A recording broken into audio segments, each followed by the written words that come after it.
नमस्कार दोस्तों, मेरा नाम है स्पाइडी। आप देख रहे हैं स्पाइडी टेक और आज की इस वीडियो ट्यूटोरियल में हम बात करेंगे कैसे आप घर पर बैठकर ऑनलाइन की मदद से स्टेट बैंक ऑफ इंडिया के सेविंग अकाउंट खोल सकते हैं। और ये अकाउंट आप दो टाइप के खोल सकते हैं, एक है रेगुलर सेविंग अकाउंट और दूसरा है सैलरी पेड सेविंग अकाउंट। तो आज मैं आपको दिखाने वाला हूँ रेगुलर सेविंग अकाउंट कैसे खोला जाता है ऑनलाइन के माध्यम से, और साथ ही साथ मैं बताना चाहूँगा आपको इसमें कुछ चीज़ों की ज़रूरत होगी। वो पहला है प्रूफ ऑफ आइडेंटिटी और दूसरा है आपको प्रूफ ऑफ एड्रेस। के लिए आप नहीं है वो कोई भी driving licence, voter ID card और साथ में पान कार्ड देना मैंडेटरी है। तो वो बाद में आपको देना पड़ेगा जब आप ब्रांच में वो डॉक्यूमेंट प्रिंट आउट करने के बाद सबमिट, आप ऑनलाइन पहले सबमिट करेंगे, उसके बाद प्रिंट आउट निकल के उस डॉक्यूमेंट को अपने नज़दीकी ब्रांच, जिस ब्रांच में आप खोलना चाहते हैं अपने अकाउंट, उस ब्रांच में सिर्फ आपको जमा करना है। उसके बाद आपका सेविंग अकाउंट जो है वो खुल जाएगा कुछ ही दिनों में। तो चलिए देखते हैं दोस्तों। और इस वीडियो को प्लीज़ अंतिम तक देखिएगा और साथ ही साथ बताना चाहूँगा प्लीज़ लास्ट तक देखिएगा। अगर आपको वीडियो अच्छा लगे तो प्लीज़ एक लाइक दीजिएगा, और अगर आपको ऐसा लगता है कि ये वीडियो अच्छा नहीं लगा तो आप डिसलाइक कर सकते हैं, लेकिन नीचे कमेंट सेक्शन में रीज़न बताइएगा कि आपको ये वीडियो अच्छा नहीं लगता। तो चलिए शुरू करते हैं। तो सबसे पहले आपको इस पेज में आना होगा। मैं डिस्क्रिप्शन में लिंक दे के रखा है, और साथ ही साथ मैं बताना चाहूँगा अगर डिस्क्रिप्शन में लिंक फॉलो करके आप यहाँ पे आते हैं तो आपको ये पेज मिल जाएगा। और अगर आप गूगल सर्च करके online SBI saving account application, तो भी आप यहाँ पे आ जाएंगे। तो उसके बाद आपको अप्लाई नाउ पे क्लिक करना है। जब आप अप्लाई नाउ पे क्लिक करेंगे तो आपको ऐसा एक पेज खुल जाएगा। उसके बाद आपको स्टार्ट न्यू पे क्लिक करना है। जैसे आप न्यू पे क्लिक करेंगे तो आपका ये फॉर्म खुल जाएगा। दोस्तों मैं बताना चाहूँगा इस फॉर्म को फिलअप करते समय आप कृपया F5 जो कि रिफ़्रेश बटन है उसे कृपया क्लिक नहीं मत कीजिएगा। और साथ ही साथ बताना चाहता हूँ अगर आप इस फॉर्म को फिलअप करना चाहते हैं तो अपना पान कार्ड साथ रखिएगा, वोटर आईडी कार्ड या फिर एड्रेस प्रूफ और के लिए कोई भी डॉक्यूमेंट जो है आपके साथ रखिएगा। और साथ ही साथ बताना चाहूँगा अगर आप आधार UID यानी कि आधार कार्ड से आप इसे करना चाहते हैं तब भी आप कर सकते हैं। अपना आधार कार्ड नंबर साथ रखिएगा और आधार कार्ड भी साथ रखिएगा ताकि कोई दिक्कत ना हो। तो सबसे पहले मैं बताना चाहूँगा आपको जो फिलअप करना है वो है कस्टमर टाइप। कस्टमर टाइप में आपको अगर आप पब्लिक है, मतलब जनरल पब्लिक है, तो पब्लिक पे क्लिक कर सकते हैं। स्टाफ है यानी कि स्टेट बैंक ऑफ इंडिया की स्टाफ है तो स्टेट बैंक ऑफ स्टाफ पे क्लिक कर सकते हैं। कोई सीनियर सिटीज़न है तो सीनियर सिटीज़न पे क्लिक कर सकते हैं। और अगर कोई 18 साल से कम की उम्र के व्यक्ति है तो आप उसे माइनर सेलेक्ट कर दीजिए। उसके बाद आप रेसिडेंट इंडिविजुअल यानी कि आप भारतीय नागरिक है तो इंडिविजुअल यानी खुद अकाउंट खोलना चाहते हैं तो इस पर आप क्लिक कर सकते हैं। या फिर नॉन रेसिडेंट इंडिविजुअल अगर NRI है तो यहाँ पे क्लिक कर सकते हैं। फॉरेन नेशनल के लिए यहाँ पे, और पर्सन ऑफ इंडियन ओरिजिनल तो यहाँ पे क्लिक कर सकते हैं। उसके बाद अपना नाम डाल दीजिए, नाम, मिडिल नेम या और उसके साथ ही साथ लास्ट नेम डाल दीजिए। उसके बाद आपको डेट ऑफ बर्थ सेलेक्ट करना है। डेट ऑफ बर्थ सेलेक्ट करते समय याद में रखिएगा पहले ईयर सेलेक्ट कर लीजिएगा ताकि कोई दिक्कत ना आए। तो जैसे मैं यहाँ पे सबसे पहले ईयर सेलेक्ट करके दिखाता हूँ आपको। उसके बाद मंथ और उसके बाद ही आप डेट सेलेक्ट कर दीजिए। और कंट्री नाम में अपना देश का नाम डाल दीजिए। जैसे इंडिया है हमारा देश का नाम तो यहाँ पे इंडिया डाल दिया तो नेशनलिटी अपने आप इंडियन आ जाएगा। मेडिन नेम अगर है तो आप डाल सकते हैं, और अगर नहीं है तो आप उसे ऐसे ही ब्लैंक छोड़ सकते हैं। और मैरिजुअल स्टेटस में अगर मैरिड है तो मैरिड डाल दीजिए, सिंगल है तो सिंगल डाल दीजिए। उसके बाद मदर्स नेम, मदर नेम जो है आपका वो मदर नेम आप डाल सकते हैं। और फादर नेम डालना मैंडेटरी है। अगर आप पान कार्ड नहीं देते हैं तो यहाँ पे आप फादर नेम डाल सकते हैं। और आपका फादर नेम का मिडिल नेम अगर है तो आप डाल दीजिए। स्पॉन्स का मतलब है आप अगर आदमी है तो आपका वाइफ का नाम डाल दीजिए, और अगर आप औरत है तो आपका हस्बैंड का नाम डाल दीजिए अगर आप शादीशुदा है, और नहीं है तो आप ऐसे ही छोड़ सकते हैं। गार्जियन नेम अगर आप माइनर 18 साल से नीचे है तो आपका गार्जियन नेम यहाँ पे डालना मैंडेटरी है, नहीं तो आप ऐसे भी छोड़ सकते हैं। सिटी ऑफ बर्थ जहाँ पे आपका जन्म स्थान, तो आपका जन्म स्थान यहाँ पे डाल सकते हैं। कंट्री ऑफ बर्थ यानी कि आप जिस देश में पैदा हुआ है उस देश का नाम यहाँ पे डाल दीजिए। यूआईडी यानी कि आधार कार्ड का नंबर, अगर आपके पास आधार कार्ड है तो आप इसे आधार कार्ड का नंबर डाल सकते हैं। तो इसे संपूर्ण फिलअप करने के बाद आप एक बार चेक कर लीजिए। चेक करने के बाद नीचे आप देख सकते हैं multiple tax residency additional details for फैक्का CRS if applicable is residence outside India for tax purpose. अगर आप इंडिया के बाहर रहने वाले हैं तो आपका इस ऑप्शन को फिलअप करना मैंडेटरी है, आपको इसे करना ही पड़ेगा। और अगर आप इंडिया में ही रहते हैं तो इसे कोई आवश्यकता नहीं है इसे फिलअप करने की, तो आप इसे ऐसे ही ब्लैंक रख दीजिए। उसके बाद करस्पॉन्डेंट लोकल एड्रेस, आपका जो परमानेंट एड्रेस है, आप जिस एड्रेस में रहते हैं, करस्पॉन्डेंट एड्रेस जहाँ पे आपका फ़िलहाल जिस एड्रेस पे रह रहे हैं उस एड्रेस को देना अनिवार्य है। तो आपको वो रेसिडेंशियल एड्रेस भी दे सकते हैं या फिर बिजनेस की सेलेक्ट कर सकते हैं या फिर रेसिडेंशियल सेलेक्ट करते हैं, सिर्फ बिजनेस सेलेक्ट कर सकते हैं। रजिस्टर ऑफिस यानी कि जिस ऑफिस में आप काम करते हैं उस ऑफिस का एड्रेस दे सकते हैं। तो यहाँ पे मैं जैसे रेसिडेंशियल दे रहा हूँ तो रेसिडेंशियल यानी आपका घर का एड्रेस, तो डोर और फ्लैट नंबर, सोसाइटी का नाम आप यहाँ पे डाल दीजिए। उसके बाद स्ट्रीट नेम या फिर ब्लॉक, अगर गांव में रहते हैं तो ब्लॉक का डाल दीजिए। और उसके बाद लोकेलिटी विलेज, आपका विलेज का नाम या फिर आपका मोहल्ला का नाम या फिर आपका स्ट्रीट का नाम, लैंडमार्क यहाँ पे डाल दीजिए। उसके बाद आपको डिस्ट्रिक्ट देना मैंडेटरी है और अगर सब डिस्ट्रिक्ट है तो सब डिस्ट्रिक्ट डाल दीजिए। उसके बाद अपना स्टेट जो है या फिर यूनियन टेरिटरी जिसे हम कहते हैं उसे आप सेलेक्ट कर लीजिए। उसके बाद आपको पिन नंबर देना है, पिन नंबर देना मैंडेटरी है।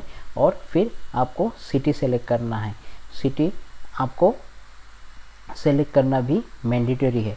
उसके बाद टेलीफोन नंबर अगर है तो डाल सकते हैं, वरना आप ऐसे ब्लैंक पे छोड़ सकते हैं। मोबाइल नंबर देना मैंडेटरी है, आप अपना मोबाइल नंबर डाल दीजिए।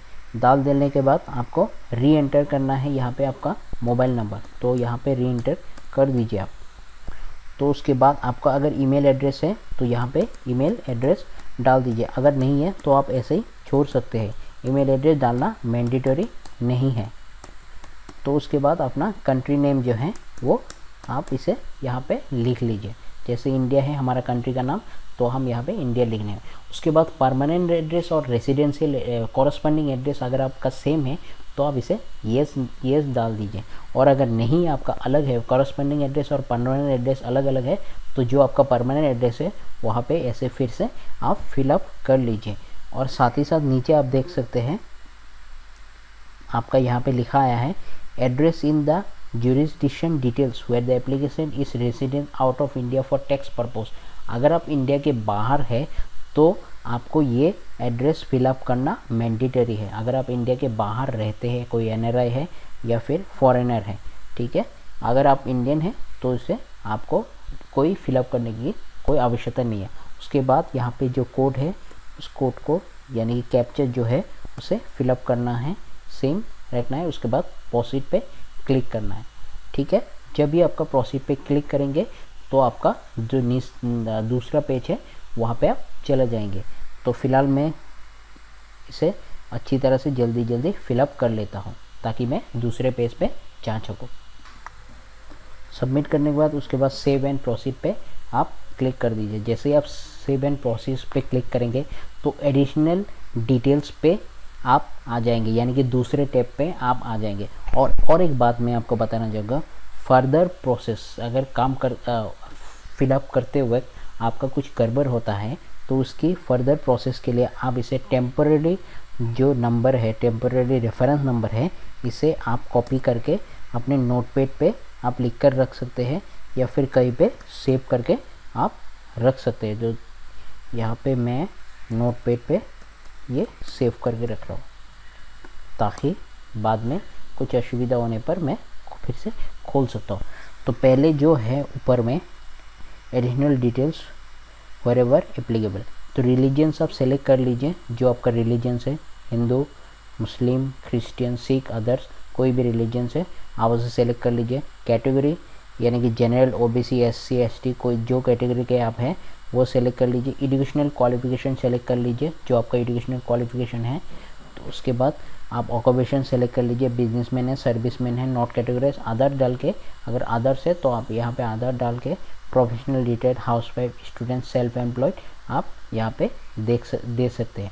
और उसके बाद अपना डेजिग्नेशन प्रोफेशन दे सकते हैं और एम्प्लॉयर नेम, यहाँ पे आपका एम्प्लॉयर नेम जो है, ऑफिस का नाम जो है वो आप उसे दे सकते हैं। मंथली इनकम आपका कितना है वो आप यहाँ पे मेंशन कर सकते हैं और मेंशन करना मैंडेटरी है। एशिट अप्रोप्रिएटली आपका मैंडेटरी नहीं है, आप दे भी सकते नहीं भी दे सकते। नेचर ऑफ बिजनेस, आप क्या बिजनेस करते हैं उसका जो नेचर है, आईटी या फिर सर्विस या फिर जिस टाइप का आपका बिजनेस है उस टाइप आपको यहाँ पे लिखना है, ठीक है। और नीचे जैसे आते हैं details of related person type, कौन इस अकाउंट जो बना रहा है ये कौन किसका आप परमानेंट एड्रेस और प्रूफ ऑफ आइडेंटिटी केवाईसी आप किसका दे रहे हैं। तो अगर आप माइनर है तो आपका गार्जियन का देना है, और अगर आप खुद के लिए कर रहे हैं तो बेनिफिशियरी सेलेक्ट कर लीजिए, ठीक है। बेनिफिशियरी सेलेक्ट करने के बाद आपका जो नाम है वो नाम आप लिख लीजिए, फर्स्ट नेम लास्ट नेम लिख लीजिए। और साथ ही साथ बताना चाहूँगा आप कौन सा डॉक्यूमेंट दे रहे हैं उस डॉक्यूमेंट का टिक यहाँ पे देना है, और उस डॉक्यूमेंट का नंबर और साथ ही साथ एक्सपायरी डेट अगर है तो डालना मैंडेटरी है, तो अगर नहीं है तो आप ऐसे ही ब्लैंक छोड़ सकते हैं। और उसके बाद अगर आपके पास पान कार्ड है तो पान कार्ड सेलेक्ट कर लीजिए, सेलेक्ट करके आप यहाँ पे पान कार्ड का नंबर दीजिए। तो ये मैं वोटर आईडी कार्ड दे रहा हूँ, अब मेरा proof of identity plus proof of address के लिए। और मैं साथ ही साथ बताना चाहूँगा अगर आपके पास पान कार्ड है तो यहाँ पे पान कार्ड का जो नंबर है वो देना मैंडेटरी है, और अगर पान कार्ड नहीं है तो आपको फॉर्म 60/61 से फिलअप करना होगा, ठीक है। तो मेरा पास पान कार्ड है तो मैं यहाँ पे पान कार्ड का नंबर देने वाला हूँ, ठीक है। तो जल्दी से मैं ये पूरा फिलअप कर लेता हूँ ताकि मैं नेक्स्ट पेज पे जा सकूँ। तो यहाँ पे मेरा पूरा मैंने फिलअप कर दिया है। उसके बाद आपको सेव सब फिलअप करने के बाद उसके बाद सेव एंड प्रोसीड पे आप क्लिक कर दीजिए। उसके बाद नेक्स्ट जो आएगा वो होगा आइडेंटिफिकेशन, और आइडेंटिफिकेशन के लिए मैं बता रहा हूँ आइडेंटिफिकेशन डिटेल आईडी टाइप आपको देना होगा, क्या आपने दिया है, आपका जो election ID card with same address, driving licence with same address, pension payment order, passport with same address, Aadhaar card, अगर Aadhaar card, identity card issued by post office with same address, identity card issue by public authority with same address आप दे दीजिए। उसके बाद आपका उसका number, issue कहाँ पे हुआ है उसका पूरी डिटेल्स, इशू डेट, इशू का है कहाँ हुआ है इसकी पूरी डिटेल्स। और उसके बाद प्रूफ ऑफ आइडेंटिटी आपको यहाँ पे से कोई भी एक सेलेक्ट करना है जो आप देना चाहते हैं, जो वोटर आईडी कार्ड जैसे यहाँ पे सेलेक्ट हो गया। उसके बाद डॉक्यूमेंट्स का वोटर आईडी का नंबर, पासपोर्ट एक्सपायर डेट अगर पासपोर्ट है तो, उसके बाद आपको इशू कहाँ पे हुआ है उसका, इशू कहाँ किसने किया है उसका डिटेल्स, इशू का डेट, यहाँ पे पूरी डिटेल्स आपको लिखकर बस आपको उसके प्रूफ ऑफ एड्रेस क्या देना है, परमानेंट या करेंट या ओवरसीज़ के लिए ओवरसीज़ भी, तो परमानेंट सेलेक्ट कर लीजिए और यहाँ पे नीचे आ जाइए।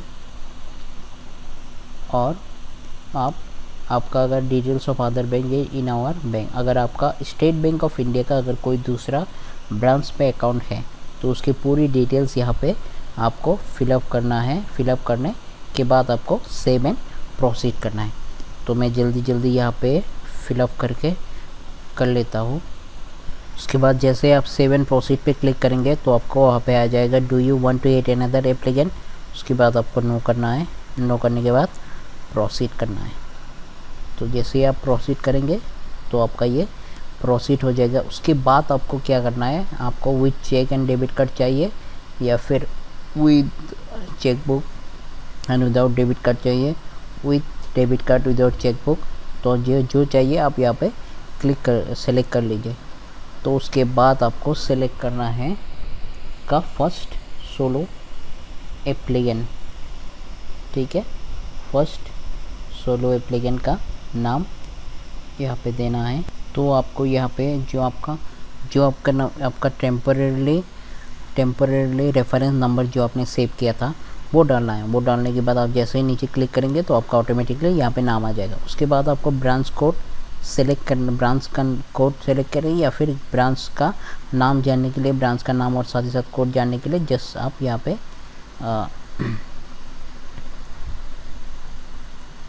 पे क्लिक करके आप अपना ब्रांच का कोड देख सकते हैं। अगर आपको मालूम नहीं है कि ब्रांच का कोड क्या है तो यहाँ पे ब्रांच लोकेटर पर क्लिक करके आप आसान तरीके से अपना ब्रांच कोड जान सकते हैं। जैसे मैं यहाँ पे कोड डाल के गेट ब्रांच नेम पे क्लिक करना है। जैसे ही आपका ब्रांच नेम आ जाएगा उसके बाद बस आप नीचे आ जाइए। नीचे आने के बाद आपको क्या क्या चाहिए, एटीएम कम डेबिट कार्ड पे क्लिक कर दीजिए। आपको अगर कोई अकाउंट लिंक करना है तो आप यहाँ पे कर सकते हैं। इंटरनेट बैंकिंग चाहिए तो यहाँ पे क्लिक कर सकते हैं। फुल ट्रांजैक्शन राइट या फिर आप यहाँ पे सेलेक्ट कर सकते हैं। देखिए मोबाइल चाहिए, एसएमएस अलर्ट चाहिए तो एसएमएस अलर्ट के लिए आपको रिक्वायर क्लिक करना है, इंग्लिश, ठीक है। आपका मोबाइल नंबर यहाँ पे आपको डालना है। उसके बाद टेली बैंकिंग किट चाहिए, चेकबुक चाहिए, जो भी चाहिए आपको यहाँ पे आप फिलअप कर दीजिए, ठीक है।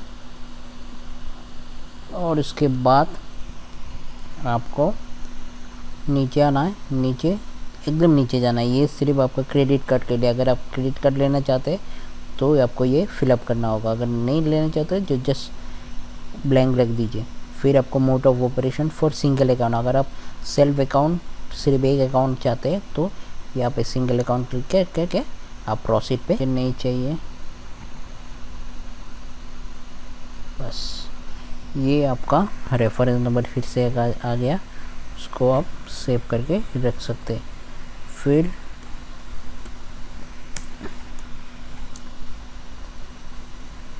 फिर आपको करना है सेव एंड प्रोसीड पे क्लिक।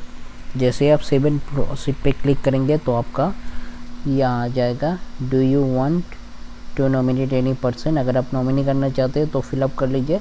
फ़िलहाल मैं नहीं करना चाहता हूँ इसीलिए नीचे क्लिक कर देता हूँ, आई डोंट वांट नॉमिनी। तो सेव एंड प्रोसीड पे क्लिक कर दे रहा हूँ और उसके बाद सबमिट पे क्लिक कर रहा हूँ। तो जैसे ही सबमिट पे क्लिक करेंगे आप, आपका यहाँ पे आ जाएगा तो ऑफ की पे क्लिक कर दीजिए। तो जैसे ही आपका ये कंप्लीट हो जाएगा उसके बाद आप फॉर्म को डाउनलोड कर लीजिए। डाउनलोड करने के लिए जस्ट आपको अपना डेट ऑफ बर्थ और रेफरेंस नंबर देना है। तो यहाँ पे मैं डेट ऑफ बर्थ और रेफरेंस नंबर दे रहा हूँ और साथ ही साथ कैप्चा फिलअप करने वाला हूँ और डाउनलोड पे क्लिक करना हो रहा हूँ। तो मेरा जैसे ये डाउनलोड हो जाएगा, होने के बाद मुझे ये प्रिंट करना है। प्रिंट करने के साथ साथ मुझे इसको लेकर और एक और मेरा जो प्रूफ ऑफ आइडेंटिटी और प्रूफ ऑफ एड्रेस और साथ ही साथ पान कार्ड, इसको लेकर मेरा जो जिस ब्रांच में मैंने ये किया है और मैं ये अकाउंट खोलना चाहता हूँ उस बैंक में मुझे जाना है और साथ ही साथ ओरिजिनल डॉक्यूमेंट भी लेकर जाना है। तो बस जैसे ही मैं लेकर जाऊँगा और मेरा जो अकाउंट है वो कुछ ही दिनों में खुल जाएगा। तो दोस्तों ये वीडियो देखने के लिए बहुत ही शुक्रिया कि ये बहुत लंबा प्रोसेस हो गया है। और अगर ये वीडियो आपको अच्छा लगे तो प्लीज़ लाइक कर दीजिए, शेयर कर दीजिए। और हाँ, अगर अभी तक आपने मेरे चैनल को सब्सक्राइब नहीं किया है तो कृपया सब्सक्राइब करना मत भूलिए। धन्यवाद। जय हिंद, वंदे मातरम।